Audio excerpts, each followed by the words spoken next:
You? Isaac. Yep. Hey, good morning. Work at PlayStation. I'm a team lead of a application development team. How did you get involved in that? Burning Man.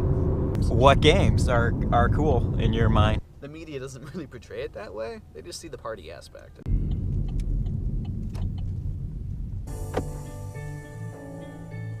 You? Isaac. Yep. Hey, good morning. Hey, How are you? can you take the 280? I can certainly take the 280. Is that the 101? Would love to take the 280. Just turn around? Yeah. You got it. So you turn around, take the 280 north. I assume the GPS will figure it out from there. Let's do it. I love 280, man. I definitely appreciate that. Yeah, the 101 in the morning is always just brutal, slow. Where are we headed? San Mateo. Oh, okay. What goes on there? That's where I work. Where do you work? Work at PlayStation. Oh, really? Yeah. Right. Nah. Yeah. Oh, sick. No.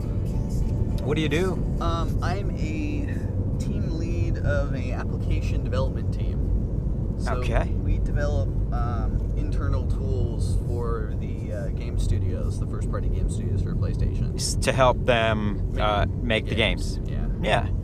Oh. So we come up with different tools that kind of improve their own workflows and solve some of their process problems and help them make their games faster. Do you have a niche for games? Do you work with across? There's certain studios that your application is more appropriate for, or the application's really pretty much any game. any game? Yeah. We deal with a lot with analytics, so we're actually pulling data directly out of the game and marrying it with video. Yeah. We're doing bug tracking. We're doing all sorts of fun things like that. Yeah. So, and also chat applications and stuff like that, integrating everything together and build processes and all sorts of fun stuff like that. Chat applications. Yep. For like within the game itself, Outside or the game. outside so the game. For like developers and stuff, and so they can communicate with all their outsourcers, Oh, and really? each other, and different teams around the world. Because a studio might be based out of like LA or something like that, but they'll be working with groups all the way around the world. Yeah. And so we have to have a secure platform for them to be able to share content with the different teams. And you guys help with that. Yeah. That's not something they do on their own. That's something that you guys are assisting them with, just because So you're cool. They can do it on their own. Yeah. But because we're part of what's called Worldwide Studios, Yeah. Worldwide Studios actually owns multiple different game studios. Gotcha. So we are part of Worldwide Studios, and so we're part of this kind of umbrella company. And so we work with all the studios to figure out their common problems and help solve them. So a lot of times they can go and they can solve it themselves, but we go and we take the knowledge from all the different studios and see what we can come up with that helps everyone. So where does Sony fit in? Sony is basically the parent company. Right. Like there's so many different levels to the hierarchy, because there's like Sony Corp, and then it goes into Sony Interactive, and then there's regionals, and it just keeps. It's huge. It's huge. Yeah. So Sony, for the most part, doesn't have much direct say, in our day-to-day. Like, Yeah. they pretty much leave us alone. Yeah, you're your own entity. Yeah. Yeah. So Yeah. Wow, fascinating. I have bad news for you, though. what? I have an Xbox One. That's okay. We'll convert you. Yeah, I had a PlayStation 3, Uh-huh. and I really liked it. But my nephew, he had like an Xbox, and he's kind of convinced me to switch over Yeah. to try it out. Yep. And no, I don't like it. PlayStation is so much better. Really? Oh yeah. I used to have an Xbox, and then started working on PlayStation. I was like, okay, I'll switch. Yeah. But yeah, I mean, I like them platforms both. Are pretty solid. I like them both. Really. And I mean, there's some technical differences, but they're really not that different. Yeah. The big thing I notice is like the games. There's just a few exclusive games on both platforms. Yeah. And I'm finding I really like the exclusive games. The games actually I work on at PlayStation. Right. Some of my favorite games right now are actually from my own game studios, which makes me seem really biased, but they are honestly just great games. What games are cool in your mind? Have you heard of Horizon? Horizon? Yeah. I don't think I've heard of that one. So it's a single-player game where basically it's in the future and humanity is kind of like devolved, and you're running around like with a bow and arrow, and there's basically these robot machines, these robot animals that have taken over like the world, and you are getting thrown into this, and you have to figure out what happens. And so the whole game is you going and figuring out what happened to the ancient people, us basically. Yep. And this whole wonderful story unfolds, and like the main character is this, you know, really awesome non-standard video game character, and the gameplay mechanics are just a lot of fun. So wow, interesting. That does sound interesting. nailed the story, the genre, they nailed pretty much everything. It's just a really fun game. Yeah. So Is it a new release? Has that been around for a while? it's been out maybe a year or so. Yeah. So it must have come out about a year or so ago. So Man, I tell you, games are not cheap anymore. no. They are freaking expensive. Yeah, I get it. They are expensive. It's kind of crazy though when you start looking at how many people it takes to make them though. Yeah, I can only imagine the teams that are involved all over the world putting these things together, Yeah. and the time and effort that goes into it all, for sure. I mean, there's just hundreds of people working directly on the game, and then there's even more of that. Probably thousands of people like indirectly working on these games to be able to get them to this kind of like AAA like level, basically. Yep. So Do you ever beta test games? Is that yeah, well, yeah? sort of. I normally there's beta tests like sessions sometimes that we get invited to, but because of what I do in particular, I get early access to a lot of the builds before they're even like beta. Yeah. So I get access to like alpha builds and all sorts of fun things Right. like that. But I normally don't snoop. Right. I try to be very respectful of these guys' work.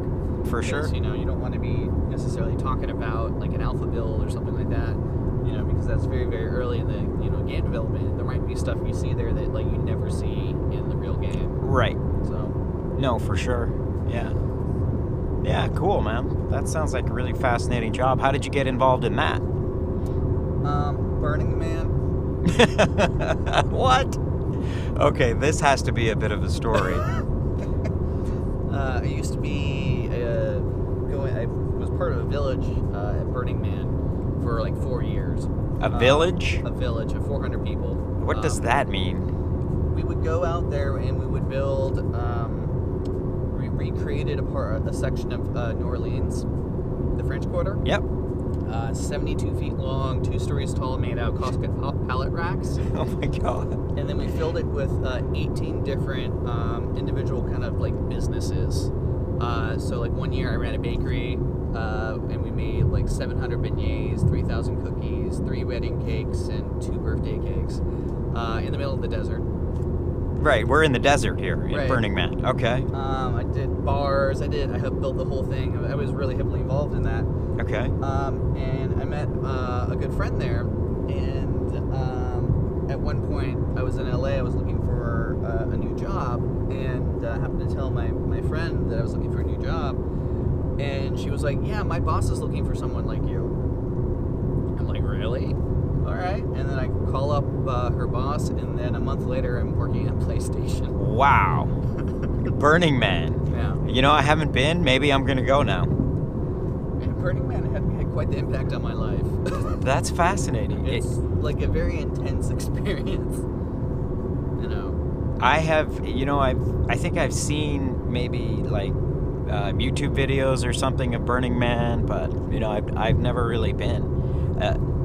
What time of the year is it? Actually, we're coming up on it. Typically, it ends on Labor Day, so end of August. Oh, maybe I should go this year. Go for it. Unfortunately, you're probably going to struggle to find tickets. Right.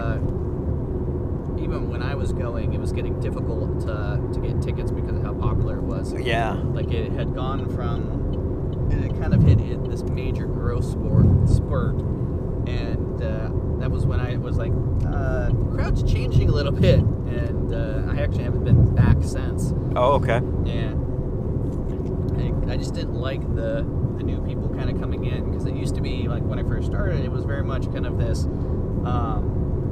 welcoming community, and kind of everyone was kind of contributing. And when I left, I had people like stealing my shit. Right. And I'm like, I would have happily like sat down and like gave away my stuff all day long. Yeah. But the fact that this guy was just like coming into my camp and stealing my stuff behind my back, I had to literally grab him, drag him out of the camp, and I'm like, yikes! Whoa, this is not this is not what I signed up for. So when did you first go to Burning Man? What year would that have been? I think 2010. Okay. Like that. 8 years. Yeah, 8 years. Been a while. And it was a bit. It was smaller then. Well, and then it slowly got bigger. Yeah. I mean, it was still probably like 50,000 people, when I started. When I stopped, it was, they had sold out, and they were maxing out at like 70 or 80,000 people. There were so many people that it would take 12 hours to leave. Yeah. The line to get out was literally 12 hours. I sat in a car for 8 hours in line just to leave. Yeah. Oh my God. In the desert. In the desert. Okay. Yeah. Well, the problem is to get in and out. There's like one road, and it's like a 2-lane road. Yeah. And so they have to somehow get 70,000 people out in like 24 hours. Yeah. So I would end up basically staying late, tearing things down just to avoid the crowds. Right. So yeah. Just wait it out rather than wait in the car for 12 hours in line. Right. Just figure something else out to do. Clean up. Right. Do something productive. Yeah. So. Wow. Is it like a weekend? How long is it? A week. It's a week. Yeah. Shoosh. People actually go out there for much longer periods of time, because they have to go out there months ahead of time to set the infrastructure up, and then the theme camps come out about a week early. Yeah. And they build everything up. One of the years I went early, and it was really kind of cool, because when you first get out there, beginning of the week, there's just empty. It's just flat. Yeah. There's just nothing there. And then like over a week, you actually get to watch the whole city kind of like spawn out of nothing, which is a very kind of interesting experience. Yeah. So. How long did it take you to build the French Quarter? About 2 weeks. About the entire time we were there. No, I mean we built the majority of it in about a week. Yeah. And then. Where do you get your materials? You brought it all in, I guess? We hauled it all in 2 semi-trucks. What the hell? Yeah. You guys, wow. So you guys must have spent a little bit of money on that then. Oh yeah. I mean, we did a lot of fundraising and so on. Yeah. So, but we also provided kind of a different experience. Like the standard Burning Man experience was more of like the clubby kind of experience, and we were providing like a cultural experience, because we were creating this kind of New Orleans kind of vibe. Right. So we were going in from a very kind of different perspective than a lot of the other groups out there, and so I think we actually had a very kind of like unique space. Nice. Like you'd walk up and there'd be like electro swing playing, and people like doing swing dancing in the middle of the streets and stuff like that. So yeah, it was a lot of fun. Yeah, that sounds really interesting. So, what, where is it? What city? What's it near? Hours north of Reno. Ah, okay. So Reno's the closest, biggest city. In fact, pretty much it's the only city near it. So. How far of a drive from here would that be? I think it's like 5 or 6 hours. Oh, that's not bad. From LA, it's like 13 or something like that. Okay. So you just have to be willing to get, completely covered in dust and have everything you take out there permanently covered in dust. Yeah. Yeah. It never comes out. Wow. Is the weather usually pretty good? Is it like super hot? Is there shelter? I guess you guys build shelters. You have to bring your own shelter. Yeah. And so everything out there except pretty much like porta potties you have to bring. So you have to bring your own water, your own food, your own shelter. For a week? For a week at least. And it's during the day it can get really hot, but at night it can get ridiculously cold. And so you have to basically bring both hot clothes and cold clothes out there, because it goes from, it swings considerably, and most years it would also have like it would rain, and of course there's no place for the water to go, so you'd have like standing water like on the ground. And then if you tried to drive on this, you would end up basically filling your wheel wells with mud. And so literally, if it starts to rain, no one can move. Yeah. You get stuck where you're at, basically. Oh, yikes. You know, and on top of that, you have whiteout. So when it's not like raining and when it's dry, the what they call playa gets kicked up in the air, and you can lose visibility. So you can only see like 6 feet in front of you. Is that because of like wind or? Like the wind and all the dust in the air. Yeah. And so you'll have like these whiteouts just like kind of roll through randomly. Man, that sounds like a really interesting time that you had there. Yeah. Yeah. It's pretty trippy, the whole thing. Yeah. It's just like sensory overload for a week straight. Right. In the middle of the desert. In the middle of the desert. Shit. So, definitely a unique experience. Yeah, man. So, interesting. I'm a firm believer of it's what you make it. Yeah. So you can go there and you can kind of find whatever you want to go find. Like if you want to find a big giant party and that's all you want to go do, well, that's what you can go find that. If you want to, find like a place where you can like, interact with interesting art and have all these interesting experiences, you can find that too. Lots of artists go? Oh yeah. Yeah. There's art everywhere. Yeah. Some good, lots of bad. Yep. But it's just, it's lots of creative people just going out there and seeing what they make. Yeah. So. And you set up like shops there and sell your wares. Is that kind of what people do? Like There's no money.